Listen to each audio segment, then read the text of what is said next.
मरकस की इंजील और उसका 9वां बाब जो 50 आयात पर मुश्तमिल है।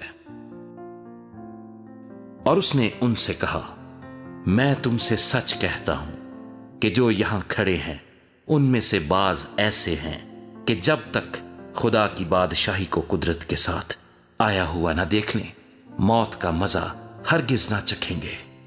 6 दिन के बाद यीशु ने पतरस और याकूब और यूहन्ना को हमरा लिया और उनको अलग एक ऊंचे पहाड़ पर तन्हाई में ले गया और उनके सामने उसकी सूरत बदल गई और उसकी पोशाक ऐसी नूरानी और निहायत सफेद हो गई कि दुनिया में कोई धोबी ऐसी सफेद नहीं कर सकता। और एलिया मूसा के साथ उनको दिखाई दिया और वो यीशु से बातें करते थे। पतरस ने यीशु से कहा, रबी, हमारा यहां रहना अच्छा है, बस हम 3 डेरे बनाएं, एक तेरे लिए, एक मूसा के लिए, एक एलिया के लिए, क्योंकि वो जानता ना था कि क्या कहे, इसलिए कि वो बहुत डर गए थे। फिर एक बादल ने उन पर साया कर लिया और उस बादल में से आवाज आई कि ये मेरा प्यारा बेटा है, इसकी सुनो। और उन्होंने यकायक जो चारों तरफ नजर की तो यीशु के सिवा और किसी को अपने साथ ना देखा। जब वो पहाड़ से उतरते थे तो उसने उनको हुक्म दिया कि जब तक इब्ने आदम मुर्दों में से जी ना उठे, जो कुछ तुमने देखा है किसी से ना कहना। उन्होंने इस कलाम को याद रखा और वापस में बहस करते थे कि मुर्दों में से जी उठने के क्या मानी है। फिर उन्होंने उससे ये पूछा कि फकी क्यों कर कहते हैं कि एलिया का पहले आना जरूर है। उसने उनसे कहा कि एलिया अलबत्ता पहले आकर सब कुछ बहाल करेगा, मगर क्या वजह है कि इब्ने आदम के हक में लिखा है कि वो बहुत से दुख उठाएगा और हकीर किया जाएगा। लेकिन मैं तुमसे कहता हूं कि एलिया तो आ चुका और जैसा उसके हक में लिखा है उन्होंने जो कुछ चाहा उसके साथ किया। और जब वो शागिर्दों के पास आए तो देखा कि उनकी चारों तरफ बड़ी भीड़ है और फकीह उनसे बहस कर रहे हैं। और फिलफौर सारी भीड़ उसे देखकर निहायत हैरान हुई और उसकी तरफ दौड़कर उसे सलाम करने लगी। उसने उनसे पूछा, तुम उनसे क्या बहस करते हो? और भीड़ में से एक ने उसे जवाब दिया कि ए उस्ताद, मैं अपने बेटे को जिसमें गूंगी रूह है तेरे पास लाया था।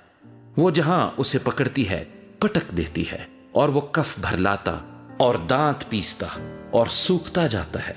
और मैंने तेरे शागिर्दों से कहा था कि वो उसे निकाल दें, मगर वो ना निकाल सके।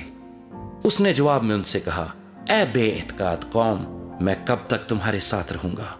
कब तक तुम्हारी बर्दाश्त करूंगा? उसे मेरे पास लाओ। बस वो उसे उसके पास लाए और जब उसने उसे देखा तो फिलफौर रूह ने उसे मरोड़ा और वो जमीन पर गिरा और कफ भरला कर लौटने लगा।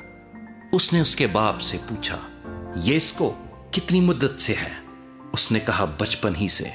उसने अक्सर उसे आग और पानी में डाला ताकि उसे हलाक करे, लेकिन अगर तू कुछ कर सकता है तो हम पर तरस खाकर हमारी मदद कर। यीशु ने उससे कहा, क्या? अगर तू कर सकता है? जो एतकाद रखता है उसके लिए सब कुछ हो सकता है। उस लड़के के बाप ने फिलफौर चिल्लाकर कहा, मैं एतकाद रखता हूं, तू मेरी बेएतकादी का इलाज कर।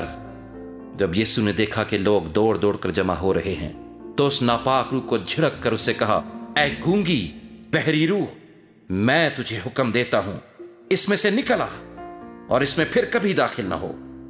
वो चिल्लाकर और उसे बहुत मरोड़ कर निकल आई और वो मुर्दा सा हो गया, ऐसा कि अक्सरों ने कहा कि वो मर गया। मगर यीशु ने उसका हाथ पकड़कर उसे उठाया और वो उठ खड़ा हुआ। जब वो घर में आया तो उसके शागिर्दों ने तन्हाई में उससे पूछा कि हम उसे क्यों ना निकाल सके। उसने उनसे कहा कि ये किस्म दुआ के सिवा किसी और तरह से नहीं निकल सकती। फिर वहां से रवाना हुए और गलील से होकर गुजरे और वो ना चाहता था कि कोई जाने, इसलिए कि वो अपने शागिर्दों को तालीम देता और उनसे कहता था कि इब्ने आदम आदमियों के हवाले किया जाएगा और वो उसे कत्ल करेंगे और कत्ल होने के 3 दिन बाद जी उठेगा। लेकिन वो इस बात को समझते ना थे और उससे पूछते हुए डरते थे। फिर वो कफरनहूम में आए और जब वो घर में था तो उसने उनसे पूछा कि तुम राह में क्या बहस करते थे?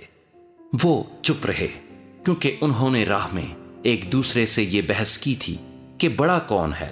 پھر اس نے بیٹھ کر ان 12 کو بلایا اور ان سے کہا کہ اگر کوئی اول ہونا چاہے تو وہ سب میں پچھلا اور سب کا خادم بنے، اور ایک بچے کو لے کر ان کے بیچ میں کھڑا کیا، پھر اسے گود میں لے کر ان سے کہا، جو کوئی میرے نام پر ایسے بچوں میں سے ایک کو قبول کرتا ہے وہ مجھے قبول کرتا ہے، اور جو کوئی مجھے قبول کرتا ہے وہ مجھے نہیں بلکہ اسے جس نے مجھے بھیجا ہے قبول کرتا ہے۔ یوحنا نے اس سے کہا، اے استاد، ہم نے ایک شخص کو تیرے نام سے بدروحوں کو نکالتے دیکھا اور ہم اسے منع کرنے لگے کیونکہ وہ ہماری پیروی نہیں کرتا تھا، لیکن یسوع نے کہا، اسے منع نہ کرنا، کیونکہ ایسا کوئی نہیں جو میرے نام سے معجزہ دکھائے اور مجھے جلد برا کہہ سکے، کیونکہ جو ہمارے خلاف نہیں وہ ہماری طرف ہے، اور جو کوئی ایک پیالہ پانی تم کو اس لیے پلائے کہ تم مسیح کے ہو، میں تم سے سچ کہتا ہوں کہ وہ اپنا اجر ہرگز نہ کھوئے گا۔ اور جو کوئی ان چھوٹوں میں سے جو مجھ پر ایمان لائے ہیں کسی کو ٹھوکر کھلائے، اس کے لیے یہ بہتر ہے کہ ایک بڑی چکی کا پاٹ اس کے گلے میں لٹکایا جائے اور وہ سمندر میں پھینک دیا جائے۔ اور اگر تیرا ہاتھ تجھے ٹھوکر کھلائے تو اسے کاٹ ڈال، ٹنڈا ہو کر زندگی میں داخل ہونا تیرے لیے اس سے بہتر ہے کہ 2 ہاتھ ہوتے ہوئے جہنم کے بیچ اس آگ میں جائے جو کبھی بجھنے کی نہیں، جہاں ان کا کیڑا نہیں مرتا اور آگ نہیں بجھتی۔ اور اگر تیرا پاؤں تجھے ٹھوکر کھلائے تو اسے کاٹ ڈال، لنگڑا ہو کر زندگی میں داخل ہونا تیرے لیے اس سے بہتر ہے کہ 2 پاؤں ہوتے جہنم میں ڈالا جائے، جہاں ان کا کیڑا نہیں مرتا اور آگ نہیں بجھتی۔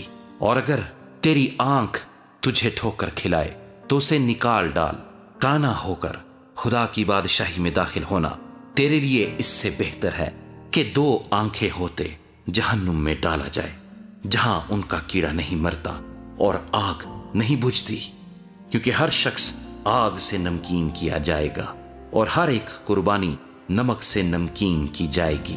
نمک اچھا ہے، لیکن اگر نمک کی نمکینی جاتی رہے تو اس کو کس چیز سے مزیدار کرو گے؟